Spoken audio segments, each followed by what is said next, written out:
अस्सलाम वालेकुम नाज़रीन, बहरान टीवी में भली कार मां आहियां मुबशर सोलंकी। सबका पहिरीं हिकु नज़र हेडलाइन ते। पेशावर आर्मी पब्लिक स्कूल साने के 11 साल मुकम्मल थी विया। शहीद शागिर्दनि जा वालिदैन अॼु बि ॾुखारा। सॼे मुल्क में कारो ॾींहुं मल्हायो पियो वञे। तक़रीबूं मुनक़द करे शहीद शागिर्दनि ऐं उस्तादनि खे भेटा पेश। 16 डिसंबर 2014 में दहशतगर्दनि आर्मी स्कूल ते हमलो कयो हो।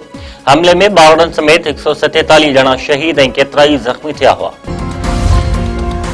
सिंध हुकूमत तरफ़ां अटे जे अघनि ते ज़ाब्ते आणण लाइ गोदामनि में पियल कणिक फौरी तौर फ्लोर मिलनि ऐं अटे वारनि चकिन खे फराहम करण जो फ़ैसिलो।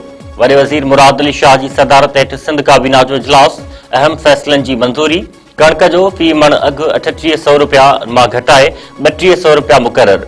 सिंध काबीना सूबाई हुकूमत जी कारकर्दगी ऐं अवामी आगाही लाइ दस्तावेज़ी फिल्मूं ठाहिण लाइ 1 अरब रुपयनि जी मंज़ूरी ॾेई छॾी। ट्रांसपोर्ट बसुनि जी ख़रीदारी ऐं ऑपरेशन लाइ 46 करोड़ 44 लख रुपया मंज़ूर। सिंध पुलिस लाइ हथियार ऐं बारूदी मवाद जी ख़रीदारी लाइ 5 अरब 44 करोड़ रुपया जारी करण जी मंज़ूरी। सिंध काबीना तरफ़ां पुलिसिंग ऐं थर कोयले सां लाॻापियल राब्ते वारनि मंसूबनि जी बि मंज़ूरी ॾिनी वई।